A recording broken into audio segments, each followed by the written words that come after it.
Saya ingin memberikan bukti bahwa uang kertas adalah ilmu sihir. Bahwa hari ini kita hidup di bawah ilmu sihir, seperti halnya rakyat Fir'aun dulu hidup di bawah sihir para Fir'aun.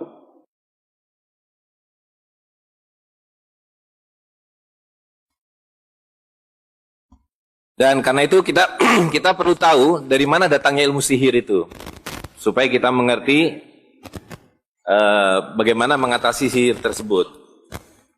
Dan kenapa kita harus kembali kepada emas dan perak?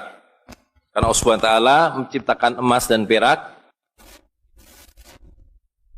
Jadi Allah SWT menciptakan segala sesuatu itu bil haq. Allah menciptakan nyamuk karena nyamuk diperlukan dengan fungsi tertentu. Demikian halnya dengan emas dan perak. Jadi kalau kita buka Al-Quran, itu sekurang-kurangnya ada 12 ayat yang menyebut kata emas dengan berbagai istilah yang berbeda. Ada zahab, ada fiddah, ada zukhruf, ada kintar. Sedangkan perak disebut 10 kali.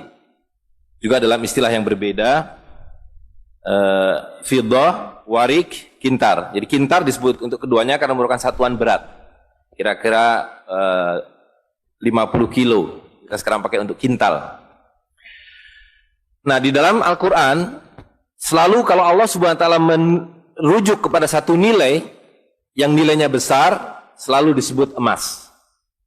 Sedangkan kalau menyebut angka, atau harga, atau nilai, atau timbangan yang kecil, maka disebut perak. Jadi pertama, Allah SWT menciptakan emas dan perak adalah harta. Karena itu, fitrah manusia adalah mencintai emas dan perak. Sebagaimana mencintai kuda, mencintai tanaman, anak-anak, dan perempuan bagi laki-laki. Itu fitrah. Jadi kalau ada laki-laki mencintai laki-laki, itu melawan fitrah. Karena fitrahnya laki-laki mencintai perempuan, dan semua mencintai emas. Dan yang ketiga, emas dan perak sebagai harta yang nilainya besar dan kecil adalah harta yang harus berputar. Allah SWT mengancam hukuman yang sangat berat bagi orang-orang yang menyimpan emas dan perak. Ya, dalam Al-Quran disebutkan walladzina yaknizuna dzahaba wal fiddah wa la yunfikuna fi sabilillah fabasirhum bi'adzabin alim. Beritahukan pada mereka yang menyimpan emas dan perak dan tidak membelanjakannya azab yang besar. Itu ketika nanti di neraka semua dibakar, yuhma 'alaiha fi nari jahannam, dan seterusnya, emas dan perak itu akan disetrikakan, dipanaskan dan disetrikakan, jibahuhum wa junubuhum wa dhuhuruhum, akan disetrikakan pada punggung mereka, lambung mereka, dan muka mereka. Hadza makanastum li anfusikum. Ini adalah akibat dari kalian yang menyimpan emas dan tidak mengedarkannya. Nah, karena itu bagaimana emas dan perak harus diedarkan? Maka dia harus dibuat menjadi koin sebagai alat tukar. Tidak ada fungsi lain daripada emas dan perak kecuali sebagai alat tukar. Haram hukumnya menggunakan emas dan perak untuk apapun. Rasulullah SAW menyatakan orang-orang yang meminum dari cangkir yang terbuat dari emas itu akan seperti menuang api neraka ke dalam perutnya. Hanya dengan satu perkecualian, kaum perempuan. Kaum perempuan diizinkan menggunakan emas selain sebagai alat tukar, yaitu sebagai perhiasan. Kita kaum laki-laki haram hukumnya menggunakan emas sebagai perhiasan. Kenapa? Karena emas dan perak adalah alat tukar. Dia harus beredar. Ditransaksikan melalui perdagangan, melalui sedekah, melalui berbagai transaksi muamalah. Dan ketika manusia masih taat kepada Allah SWT, semua emas digunakan sebagai alat tukar, kecuali yang kemudian dengan membangkang dipakai buat sendok, buat piring, tapi itu dilarang. Pertanyaannya adalah, kalau dulu emas dan perak itu adanya di kantong-kantong masyarakat, di dompet kita, sekarang kalau Anda buka, apa isi dompetnya? Ilmu sihir. Ilmu sihir. Karena itu kita mesti bertanya, kemana emas dan perak kita? Ya. Jadi dulu apapun namanya, tolong di sana lagi. Oh, di sana. Apapun namanya, mau disebut dolar, mau disebut pound sterling, mau disebut guilders, mau disebut real, mau disebut rupiah, semua adalah koin emas atau perak. Nah, tapi kemudian muncullah para pandai emas yang mengatakan emas itu tidak aman dibawa-bawa, berat, titipkanlah pada kami. Maka kami akan mengeluarkan kwitansi. Ya. dikeluarkanlah kwitansi bahwa Anda menitipkan pada saya 1 dinar emas. Nanti kalau orang mau belanja, kwitansi ini dikembalikan, koinnya diambil baru dibelanjakan. Karena tadi sudah disebutkan, untuk berbelanja itu mesti mithlan bimithlin, equal to equal. 1 kambing ditukar dengan harta yang lain yang senilai 1 kambing itu. 1 dinar emas 4 gram ditukar dengan seekor kambing. Nah, tapi para pandai emas ini berhasil meyakinkan dengan pada waktu itu ya sihir belum terlalu dimainkan. Mereka bilang bisa pada kami, jangan khawatir. Nah, sampai satu titik pada abad ke-17 mulai mereka mengatakan ini repot karena terlalu banyak kwitansi masyarakat merah, hijau, kuning, biru. Maka mereka bilang sekarang berikan kami monopoli untuk mencetak alat tukar ini. Itu pertama kali munculnya apa yang disebut sebagai bank sentral. Maka diberikanlah monopoli oleh para raja. Lalu raja bilang, apa imbalannya buat saya? Imbalannya buat para raja adalah, you butuh uang berapapun saya kasih dalam bentuk hutang, tapi ada bunganya. Nah, itu jadi munculnya bank sentral itu bersamaan dengan munculnya apa yang disebut sebagai public debt, hutang publik. Sehingga kita sekarang ini setiap bayi yang lahir di Indonesia ini membawa hutang sebanyak 8 juta rupiah pada para bankir. Oke? Nah, dan bank-bank sentral ini perusahaan swasta. Semua bank sentral adalah perusahaan swasta, dimiliki oleh segelintir orang. Ya. Nah, kita ambil satu contoh. Pada posisi monopolistik, maka bankir-bankir ini bisa berbuat apapun dengan sihirnya. Ini sihir sudah mulai masuk. Jadi ini kita lihat dolar pada tahun 22.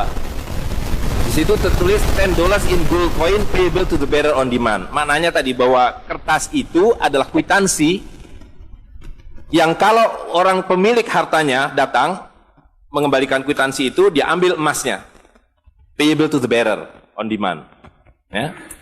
Nah, tapi kemudian Amerika mengalami krisis besar tahun 29 yang disebut Great Depression. Maka para bankir kalau bangkrut, dia datang pada pemerintah, you mesti tolong kami, bail out. Caranya bagaimana? Rampas seluruh emas rakyat, berikan pada kami. Tidak cuma-cuma pada waktu itu, kemudian dibeli.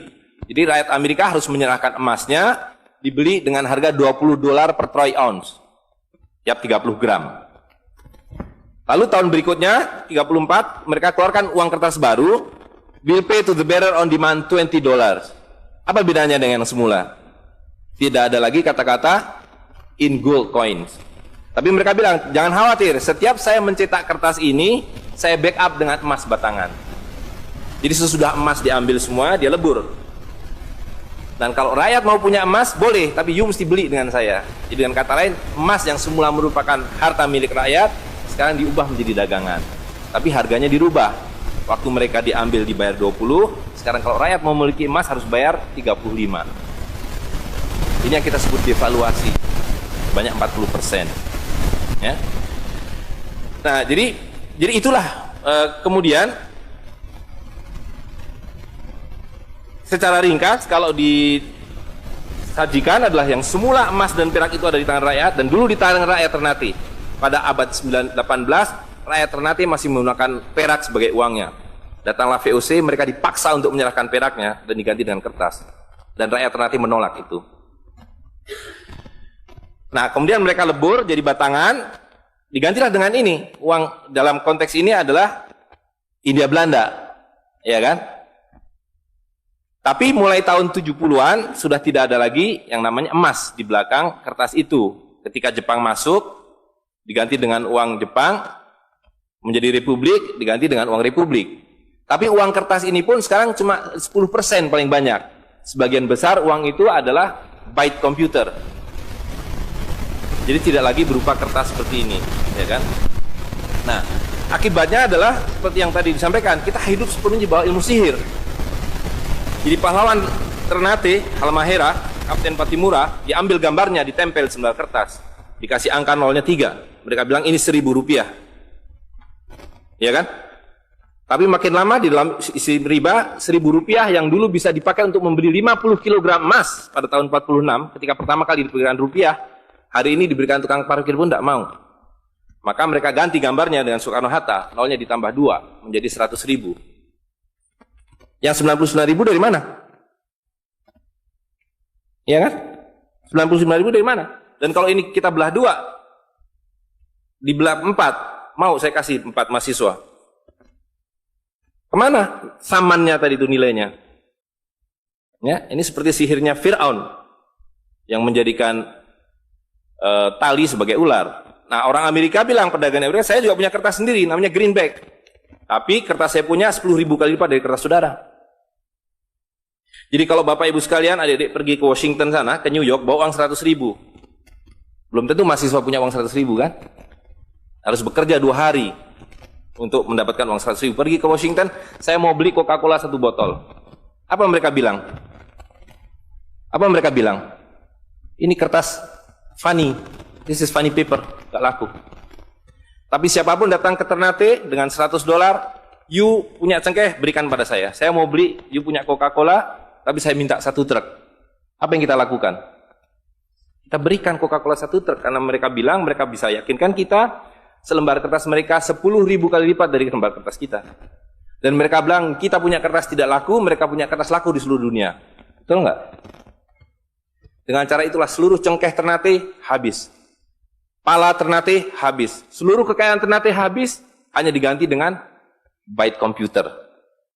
Dengan cara itulah kemiskinan dan pemiskinan dilakukan oleh para bankir. Jadi banking is crime and bankers are the criminal. Dengan sihir ini. Ya. Nah, dan ini baru satu fase. Saya minta satu tahap lagi untuk menjelaskan dengan uang kertas yang sudah merupakan kezoliman ini, ya, itu menjadi berlipat ganda zolimnya melalui banking system, di mana ini digelembungkan. Kalau tidak ada bank, kalau saya punya uang 100.000 dipinjam oleh Ustadz Nur, maka uang saya habis. Saya akan memiliki kembali kalau dikembalikan. Tapi dengan banking system, kalau uang ini saya hutangkan, dia beranak pinak 20 kali lipat. Uang 100 miliar kalau ditaruh di bank, maka bank detik itu mencatatkan dalam bukunya punya uang 100 miliar. Betul nggak? Dan itu dilegalisir oleh pemerintah, bahwa you boleh mengakui itu sebagai milikmu. Dan bagi bank, uang titipan ini liability, maka dia harus sewakan, dia harus pinjamkan dengan bunga kepada orang yang mau beli rumah tidak bisa beli rumah, mau beli mobil tidak bisa beli mobil.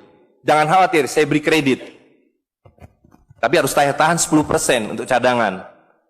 Ya kan? Dan semua orang dibikin miskin. Misi pokok bank adalah membuat semua orang miskin, supaya tidak mampu membeli apapun kecuali berhutang melalui bank. Maka ketika 100 miliar ini diterima bank, maka dia bisa mengutar itu 20 kali dengan bunga katakanlah 10%. Maka dia akan mendapatkan dari bunganya saja 180 miliar. Jadi kalau bank bilang saya ngasih bunga hanya 10%, dia akan dapatkan 200%. Dan dari pokoknya yang dia putar itu, maka dia akan dapatkan 20 kali 90 miliar. Coba lihat, maka terciptalah uang 1,9 triliun, hampir 2.000 triliun. Padahal uangnya berapa tadi? 200 miliar. Yang 1,8 triliun dari mana? Angin, sihir. Tidak ada. Itu sebabnya setiap bank dijaga oleh satpam. Supaya mengesankan bahwa di bank ada uang. Tidak ada uang di bank. Itu kenapa setiap pegawai bank pakai jas, pakai dasi. Supaya orang yakin bahwa uangnya dijaga dengan baik. Karena di situ tidak ada uang. Dan itu sepenuhnya pengelabuan. Jadi bank itu adalah arisan berantai. Kalau kita datang mengambil uang, tapi orang bisa bilang, tapi kalau saya ngambil uang di bank kok ada? Uang siapa yang diberikan? Uang Anda sudah nggak ada. Jadi orang percaya bahwa bank adalah tempat yang paling aman menyimpan uang. Bank adalah tempat paling tidak aman menyimpan uang. Belum Anda keluar dari pintu bank, uang Anda sudah nggak ada. Membuktikannya gampang. Datang pada hari yang sama, minta saya mau ambil uang saya hari ini. Potong telinga saya kalau Anda dapat uang, kecuali 10% dari nasabah. Bisa dipahami? Ya, uangnya tidak ada. Itu. Nah, tapi yang perlu dipahami adalah akibatnya. Kalau kita tadi punya uang 100.000, di sini ada satu handphone, maka berapa harga handphone ini? Ceteris paribus kata ekonom. Maka harga handphone ini ada 100.000, ya kan? Tapi ketika ini digelembungkan menjadi 2 juta, sementara sumber daya alamnya tetap, berapa harga handphone ini? Menjadi 2 juta. Dan itu mereka bilang inflasi. Jadi inflasi adalah kebohongan. Lihat ya, dulu ketika Republik Indonesia didirikan, uang yang pertama dicetak adalah 1 sen, paling besar 100 rupiah, 600 rupiah. Uang 1000 pernah didesain tapi tidak dicetak karena terlalu besar. Karena dengan 1000 Anda sudah dapat beli emas setengah kilo. Pada waktu itu 1 gram emas hanya 2 rupiah. Dan mereka berjanji, jangan khawatir, setiap rupiah saya jamin dengan 1,5 gram emas. Sampai sekarang itu berlaku Undang-Undang tahun 46. Nah tapi lihat, karena uang kertas itu sihir, dicetak makin banyak, nilainya merosot. Bebeknya mah tetap, cengkehnya tetap, palanya tetap, tapi nilai uangnya yang merosot. Maka mulai tahun 52, ini pertama kali by the way, ini Bank Indonesia baru muncul tahun 52. Bank Sentral Republik Indonesia itu bukan Bank Indonesia, dulu namanya BNI 46. Tapi Belanda tidak mau. You mau merdeka, you mesti nurut saya. Hentikan BNI 46, ganti dengan bank saya, The Jeffers Bank, menjadi Bank Indonesia. Dan hentikan uang Republik Indonesia, ganti dengan uang saya, Guilders, yang kemudian berubah menjadi uang Bank Indonesia. Oke? Nah, begitu muncul tahun 52, rupiah sudah mulai tidak laku. Dibikinlah uang 1.000 rupiah. Ringkas cerita, tahun 57, uang 1.000 sudah mulai tidak laku. Dibuatlah 2.500 rupiah. Dibuatlah uang 5.000, pertama kali muncul 64, uang 10.000 rupiah. Pak Karno bilang kita sudah terlalu miskin. Maka uang 1.000 digunduli menjadi 1 rupiah yang disebut centering. Tapi tidak lama kemudian muncul lagi. Karena uang kertas adalah penipuan. Worthless. No value. Ringkas cerita, Pak Harto dibilang berhasil dalam pembangunan, dia bikin uang 50.000 rupiah. Dengan gambar Pak Harto dan kapal terbangnya. Tapi inilah ilusi yang lain. Inilah sihir yang lain. Semakin besar uang Anda bukan semakin kaya. Semakin uang besar Anda berarti semakin miskin. Bisa diikuti? Maka ketika terjadi krismon, rupiah makin tidak laku, harus dibikin uang 100.000. Dan sekarang uang 100.000 sudah mulai tidak laku. Ibu-ibu sudah komplain kalau pergi ke pasar dengan 100.000. Betul nggak, Bu? Sudah tidak bisa beli apa-apa ini. Maka mereka dua pilihannya. Pilihan pertama adalah mereka akan mencetak uang 200.000, 500.000. Tapi tidak mungkin. Komputer sudah nggak bisa menghitung. Kalkulator nggak bisa menghitung. Hang. Terlalu banyak nolnya. Pilihan kedua adalah digunduli nolnya, redenominasi. Jadi redenominasi itu bukan untuk mengatasi inflasi, tapi untuk menutupi inflasi. Jadi itu adalah pengelabuan di atas pengelabuan, di atas pengelabuan, di atas pengelabuan. Gitu. Ya. Jadi secara real, uang 100.000 ini dulu ketika Pak Harto masih berkuasa, menjelang jatuh itu, kalau dibelikan telur, dapat 50 kilo. Masih ada yang ingat gak, Bu? Kali ibu-ibu ingat pasti. 1 kilo telur harganya 2.000 rupiah. Begitu Pak Harto jatuh, dibilang ini gara-gara krismon, uangnya sama, walaupun ini belum ada waktu itu, karena ini masih 50.000 aja udah besar waktu itu. Uang yang sama dengan telur yang sama, tiba-tiba dibawa ke pasar, saya mau beli telur. Bu, hari ini tidak dapat 50 kilo lagi, hari ini cuma dapat 13 kilo. Karena daya belinya, telur sekarang 7.500. Dan hari ini, kalau di pasar Ternate berapa, Bu, harga telur sekilo? Hari ini. Di Jakarta 20.000. Dan telurnya sama. 1 kilo itu isinya 16 butir, 17 butir, 18 butir. Uangnya sama. Tapi hari ini kalau dibelikan telur hanya dapat 5 kilo. Kemana yang 45 kilo? Itu yang mereka rampok. Itu yang mereka rampok. Dengan melalui apa yang mereka sebut inflasi. Tapi sebenarnya dengan cara penggelembungan uang. Kertas yang terus-menerus nilai. Nah, satu lagi Pak ya, saya minta ini karena ini penting sekali. Ini penting sekali. Nah, sistem zalim ini kemudian difikskan dalam satu sistem politik yang disebut nation state pada level global, kan judulnya kan globalisasi uang. Jadi negara bangsa itu diciptakan oleh para bankir pada abad ke-20. Jadi waktu Indonesia merdeka, Singapura merdeka, Malaysia merdeka, Afrika merdeka, itu bukan kemerdekaan spontan, tapi didesain. Didesain karena kalau dulu mereka mau merampas cengkeh orang Ternate, mau merampas kepala orang Ternate, dia harus bawa serdadu ke sini, dia harus ambil cengkeh dan kepalanya. Repot kan? Maka dengan menciptakan uang kertas, mereka tetap bisa mengambil cengkeh orang Ternate, mengambil kepala orang Ternate tanpa harus kirim serdadu di sini. Dan karena itu saya kasih merdeka. Tapi satu mesti bikin bank sentral, kedua pakai uang kertas. Supaya saya tetap bisa membeli 1 barel minyak Anda dengan harga 4 sen dolar. Karena mencetak uang ini biayanya hanya 4 sen, 500 rupiah. Ya, jadi berapapun harta yang kita punya bisa dibeli dengan cara itu. Nah, lalu tadi saya sudah ceritakan uang kertas itu dimunculkan bersamaan dengan konsep negara nasional plus hutang negara. You boleh merdeka tapi you miskin. Rakyat penyakitan, rakyatmu bodoh. Tapi jangan khawatir, saya punya uang. Sekolahkan rakyatmu, bikin pembangunan, saya kasih hutang. Ya kan? Nah, jadi tugas pemerintah itu, republik, adalah satu, mengambil hutang dari bank, menghabiskan utang itu melalui apa yang disebut APBN. Lalu dulu mereka tanya, jadi bagaimana saya membuat APBN? Jangan khawatir, sekolahkan anak-anak pintar kamu ke Berkeley, ke Chicago, ke Harvard. Mereka dididik untuk membuat pembangunan. Lalu dikasih paket hutang dan diajari kalau nggak bisa kirim konsultan seperti John Perkins dan sejenisnya. Lalu ada satu pertanyaan, bagaimana kami membayar hutang kami kalau begitu? Mereka bilang, you punya 200 juta rakyat, pajaki rakyat kalian. Pajaki rakyat kalian. Kalian punya pala, punya cengkeh, habisi hutang kalian. Karena you membayar hutang, kalau kita hutang 5 miliar dolar setiap tahun, apa mereka kasih berkoper-koper dolar? Apa yang mereka kasih ke kita? Mereka hanya mengetik di komputer 5 miliar dolar, ting, masuk ke Bank Indonesia. Nanti Bank Indonesia tinggal kirim ting ke Bappenas, Bappenas ting ke departemen-departemen itu. Tapi ketika kita mau membayar hutang mereka, bisa kita mengetik di komputer 5 miliar dolar, ting, dibayarkan ke Bank Dunia? Nggak bisa, you mesti punya devisa. Dari mana kami punya devisa? You mesti beli dolar kami. Caranya tebang hutan kalian, habisi boksit kalian, habisi mineral kalian. Betul nggak? Nah, jadi itulah yang terjadi di dalam sistem Fir'aun sekarang ini, bahwa pemerintah itu didesain hanya untuk mengambil hutang dari bank, menghabiskan melalui APBN dan proyek, kemudian memajaki rakyat. Karena itu pajak semakin hari semakin tinggi, semakin banyak, semakin tinggi, semakin banyak. Gitu. Nah, jadi kalau digambarkan seperti ini, ya kan?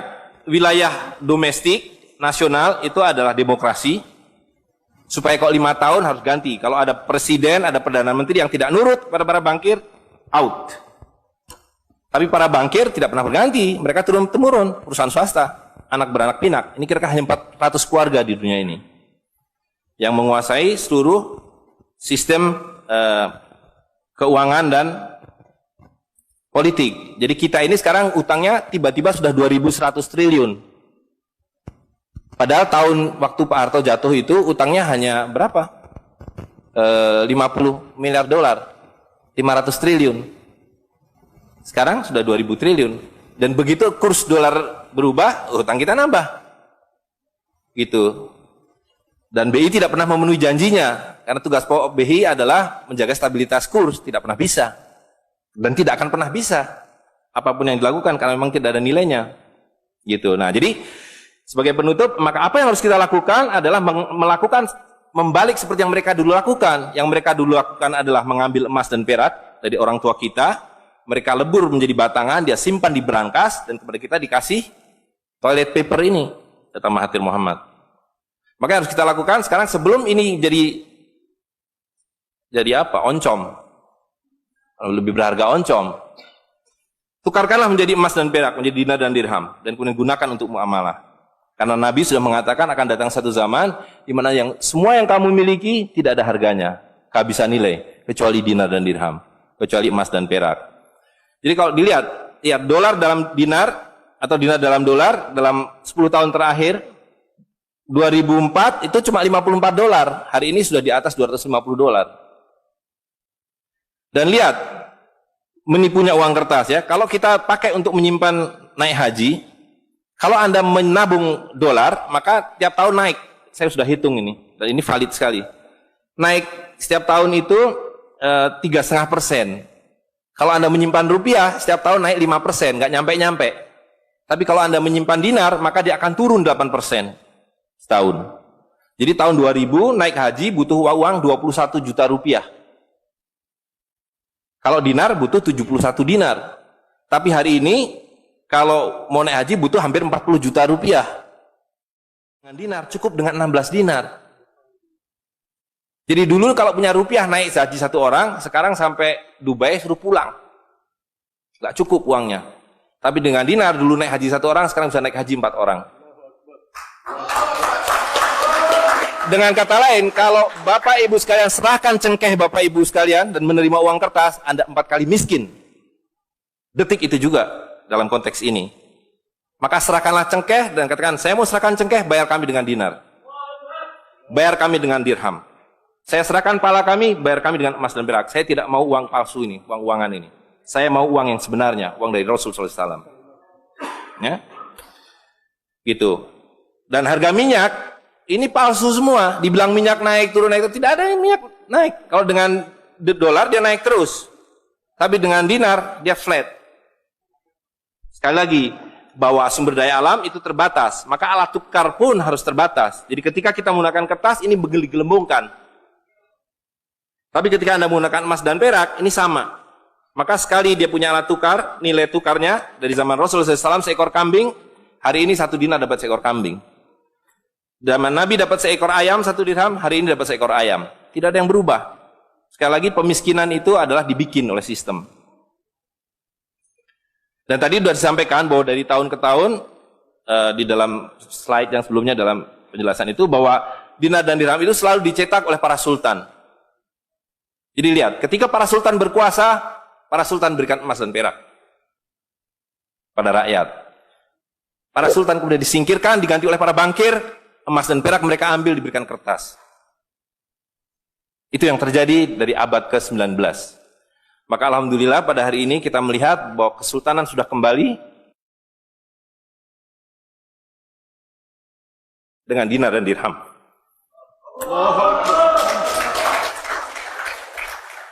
Dan ini adalah awal berakhirnya sistem riba. Ini adalah awal dari janji Allah SWT, yamhaqu riba wa yurbi sodakotan. Aku suburkan sedekah dan aku hancurkan riba.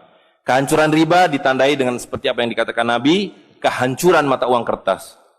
Suka atau tidak suka, terima atau tidak terima, ini adalah awal kehancuran. Dan karena itu yang harus kita lakukan adalah supaya kita tidak ikut hancur di dalamnya, kita songsong kembalinya dinar dan dirham. Dan itu berarti kembalinya sultania.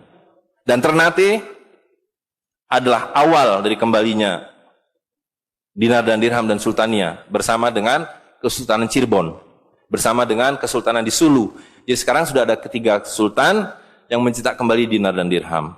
Dan ini akan mengawali kembalinya dinar dan dirham di seluruh dunia. Jadi kalau pada abad 15, abad 16, abad 17 bangsa Ternate sudah sampai ke Madagaskar, sudah sampai ke negeri atas angin di Spanyol, maka pada abad 21 kembali Ternate sampai Spanyol. Ternate sudah kembali sampai Afrika Selatan, sudah sampai Eropa melalui dinar dan dirham yang berlaku di seluruh dunia. Orang Amerika tidak bisa mengatakan emas saya 5 kali lipat dari emas saudara, tidak bisa. Emas kami dari Ternate sama harganya dengan emas kalian. You 1 dinar, kami 1 dinar. You 1 dirham, kami 1 dirham. Itulah keadilan. Ya. Jadi karena itu Bapak Ibu sekalian, yang terakhir sekali saya ingin sampaikan, dinar dan dirham yang kita bicarakan ini tidak ada artinya kalau berhenti hanya di dalam ruangan ini. Dinar dan dirham harus segera berkemerincing di kota Ternate. Dan Anda semua yang harus memulainya. Tadi 2 orang sudah menyatakan diri sebagai relawan Jawara, jaringan wirausahawan dan pengguna dinar dirham Nusantara. Maka dalam waktu sebentar, insya Allah di Ternate, dari 2 orang ini akan menjadi 2.000 orang